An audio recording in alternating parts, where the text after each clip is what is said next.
Ça y est, l'épisode 5 est dispo et ça a été de la folie. Il était très attendu, cet épisode-là, la déclaration de guerre. On va en parler aujourd'hui dans cette review et je vous le dis, accrochez-vous, ça va être énorme. Plein de choses à partager avec vous. C'est parti. Bienvenue sur la chaîne de Reggie. Laisse un petit like si t'apprécies la vidéo. Salut tout le monde, bienvenue, c'est Reggie. Comme tous les dimanches, on se retrouve pour analyser notre animé préféré, l'Attaque des Titans. Alors déjà, n'hésitez pas, comme d'habitude, le bouton like aide beaucoup. Vous le voyez, la chaîne se fait remarquer de plus en plus, donc un grand merci à vous. Et je vais avoir beaucoup d'informations à partager en votre compagnie. Donc, vous m'excuserez, je vais un peu moins cette fois-ci m'intéresser à l'écran derrière moi pour me focaliser sur mes notes. Cet épisode 5, c'est mon passage préféré du manga. Pour plusieurs raisons. Notamment la première, c'est parce que ce qu'on voit dans cet épisode, ce sont des événements qu'on voit au quotidien dans notre société du 21e siècle. Vous allez comprendre ce que je veux dire dans quelques instants, mais en gros, il y a des techniques de communication, de manipulation qui sont employées par Willy Tybur, qui sont intéressantes, parce qu'il faut les comprendre pour pas tomber dans ce piège-là. Et malheureusement, je vais pas dire que tout le monde tombe dans le piège à notre époque, mais il y a des gens qui se font avoir par ces techniques-là. Donc je vais vous en parler tout à l'heure. Alors, par rapport à tout ça, je vous invite vraiment à prendre du recul une fois que vous aurez terminé de voir cette vidéo. Analysez les choses, je ne vais pas vous influencer, hein. Analysez la société, réfléchissez, utilisez cet épisode de l'Attaque des Titans et comparez à notre société. Voilà, je pense qu'il y a un truc à en tirer. On va commencer avec Eren. Bien évidemment, c'est le point le plus palpitant. Il est en position de force. Il retrouve Raina dans le sous-sol. Et je dis bien qu'il est en position de force parce qu'il prend Reiner par surprise. Et ce dernier est complètement détruit. Vraiment, il s'y attend pas. Et surtout, Eren prend Falco en otage. Vous le voyez, il est blessé, donc il suffit qu'il ait l'intention de se transformer pour que tout explose, le bâtiment, les gens qui sont au-dessus, etc. C'est ce qu'il se passe à la fin de l'épisode. Tout le long de la discussion, Raina craint cette transformation. Il en a vraiment terriblement peur. Donc c'est le premier point. Et c'est le jugement de Raina. Cet instant, on le voit au début de l'épisode avec ce passage qui s'est déroulé quelques années plus tôt au sein de Paradis. Bertoldo, oui, je dis à la japonaise, ça gêne certains, mais je pense que c'est mieux pour rester dans la cohérence de l'animé, qui explique en fait que ce serait pour se soulager sa conscience, sa culpabilité. Et d'un coup, on revient à la scène avec Eren, Raina. Donc c'est justement un passage qui est là dans l'épisode pour nous indiquer que ça concerne Reiner. Alors, ce dernier, bien sûr, souffre terriblement. On va y revenir tout à l'heure. Il demande pardon, etc. Je vais revenir sur une question qu'a posée un abonné. Le fou de la mort, il a demandé qui est cette femme qu'on voyait déjà dans l'épisode 4. Alors, elle s'appelle Azumabito Kiyomi. On comprend qu'avec son nom, c'est une japonaise. Alors, bien sûr, dans Shingeki no Kyojin, les nations ont des appellations différentes. Mais ce qu'on comprend pour le moment, c'est que c'est un personnage très important. On ne sait pas pourquoi, mais elle a un lien avec Willy Tybur. Et avant que le carnage a lieu, elle s'en va. Donc visiblement, elle était au courant. Elle est tellement bien placée qu'elle est au courant qu'il va se passer quelque chose et elle s'en va avant que le drame ait lieu. Parce que bien évidemment, oui, même Willy Tybur est au courant qu'il va y avoir un carnage. Vous voyez, à un moment, on voit le lieutenant Magat, qui est devenu maréchal depuis l'épisode 4, en haut de la scène, qui observe les lieux. Il sait qu'il y a des infiltrés, il sait que Eren Yeager est là et qu'il va attaquer. Alors, ce passage, pour bien le comprendre, il a été complètement supprimé de l'animé. On le voyait dans le manga papier. Il y a une discussion entre Willy et Magat quelques jours plus tôt. Ils savent qu'il y a quelqu'un qui s'est infiltré. Et Willy, il explique qu'il est prêt à mourir sur scène. Il le sait. Il va sacrifier sa vie pour faire cette déclaration de guerre et rallier tout le monde avec lui. Voilà, tout ce passage-là, il a été supprimé, mais dans la review précédente, je vous l'avais expliqué, Willy accorde les clés de l'armée à Magat. Il lui dit, voilà, c'est vous qui êtes le nouveau chef. Hein, le fameux Mads Mikkelsen qui arrive sur scène, il n'est même pas au courant à un moment. J'ai oublié son nom. Ravi ou quelque chose comme ça, on le voit sur scène à un moment, le mec ça il a été destitué, et d'ailleurs voilà, on les voit, ils sont là sur le toit.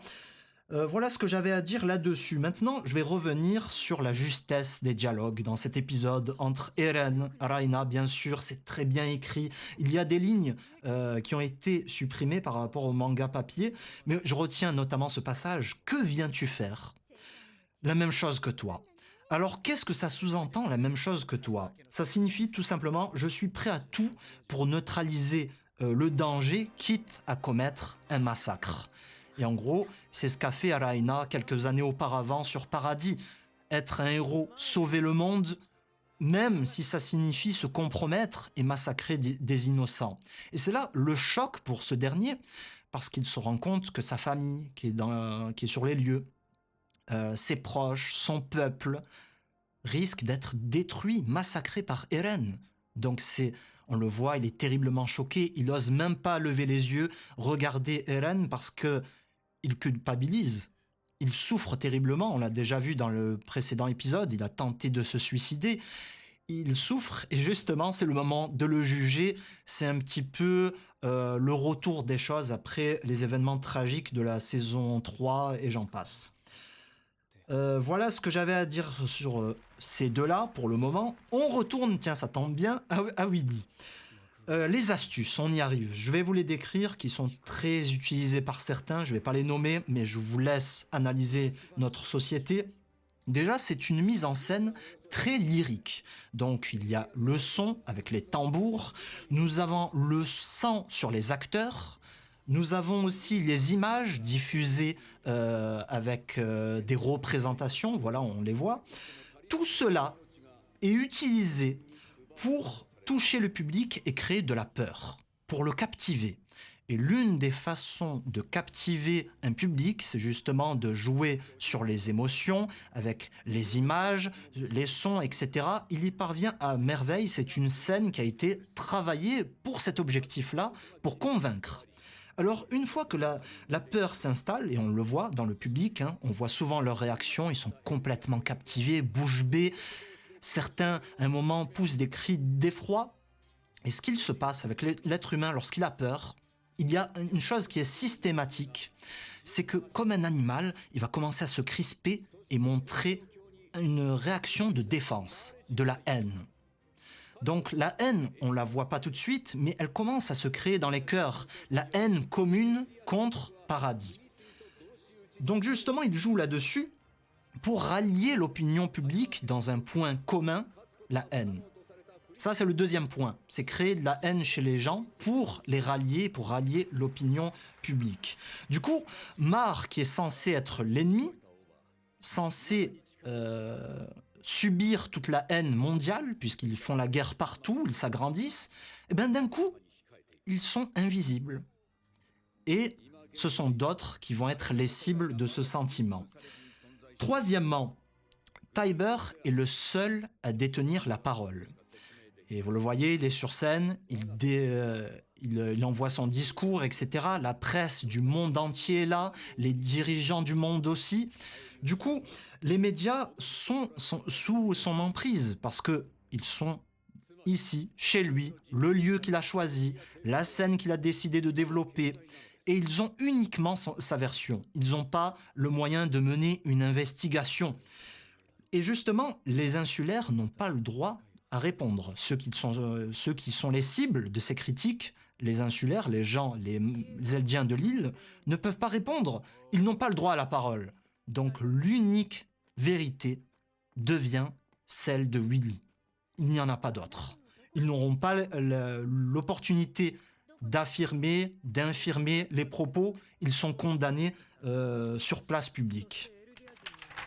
Ensuite, quatrièmement, il rejoint la population et les masses en s'intégrant parmi les opprimés. Alors que c'est complètement grotesque, on l'a vu.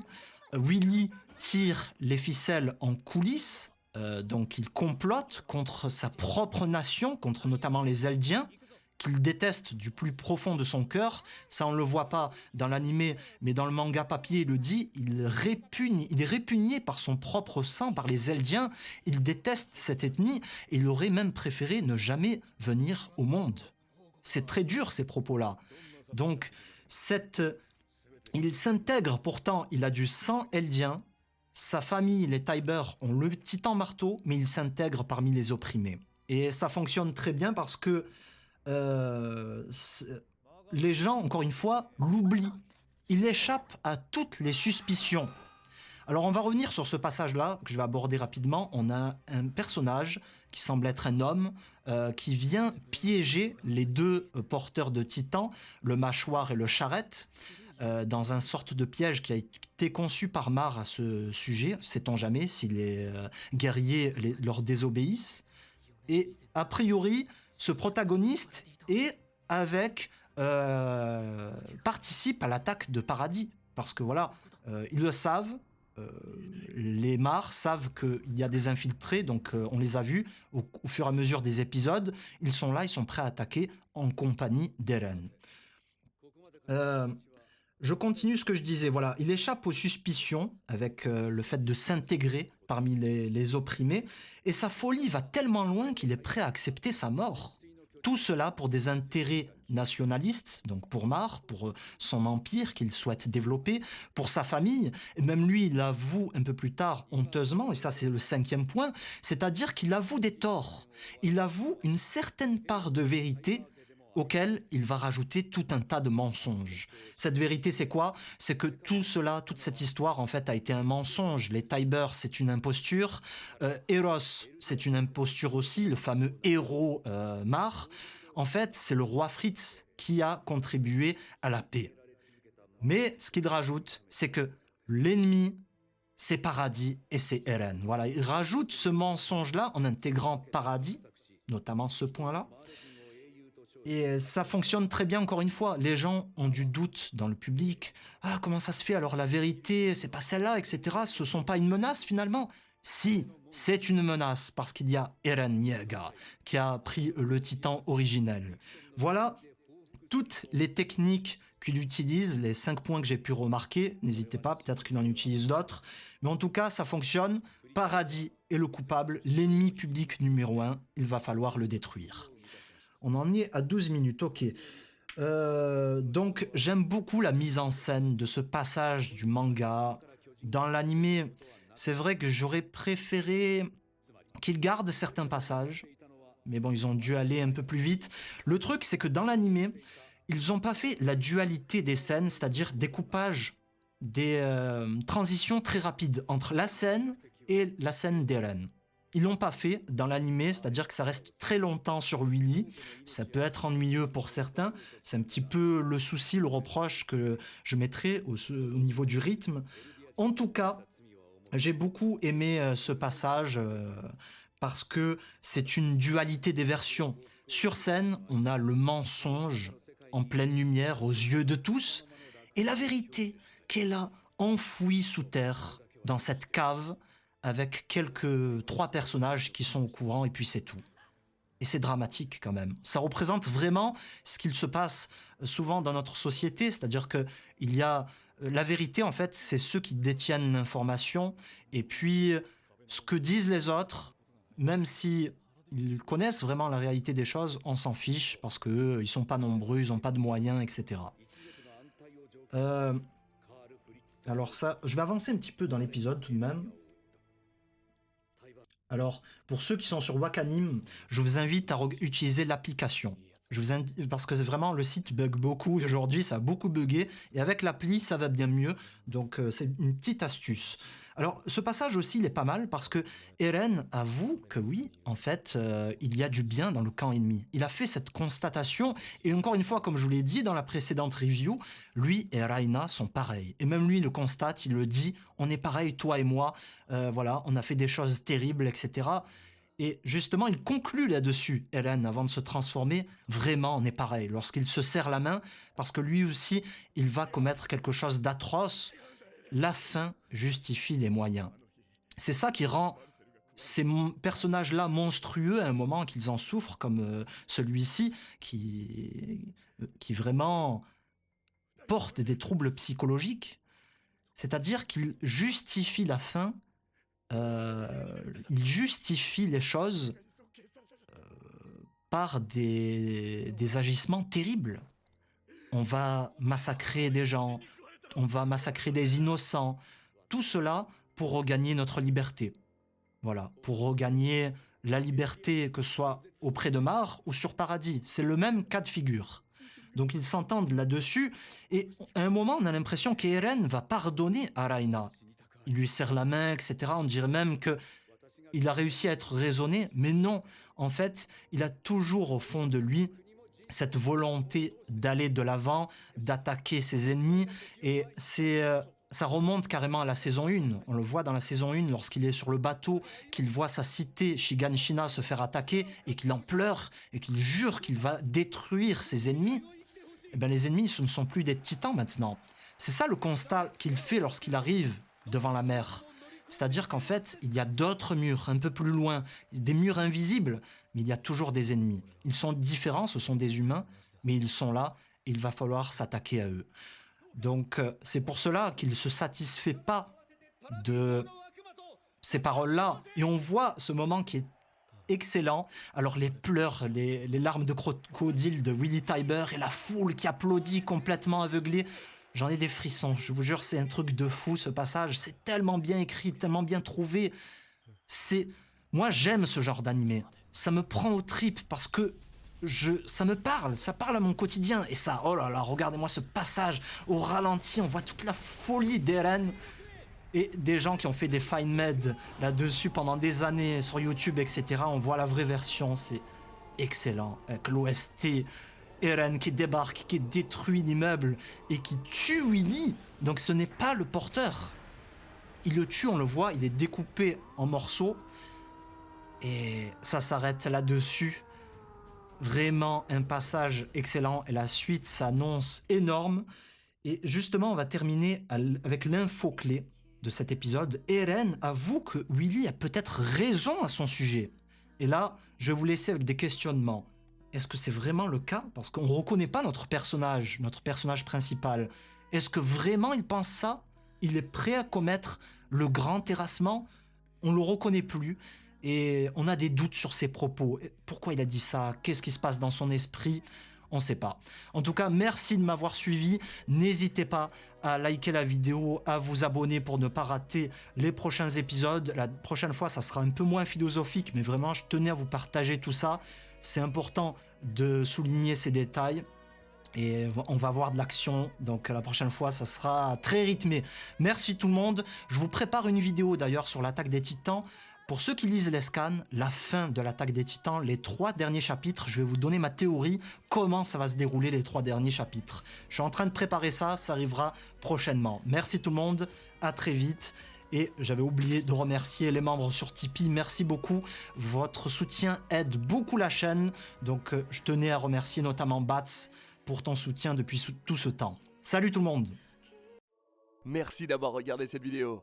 Si t'as aimé, tu peux apporter ta contribution sur Tipeee.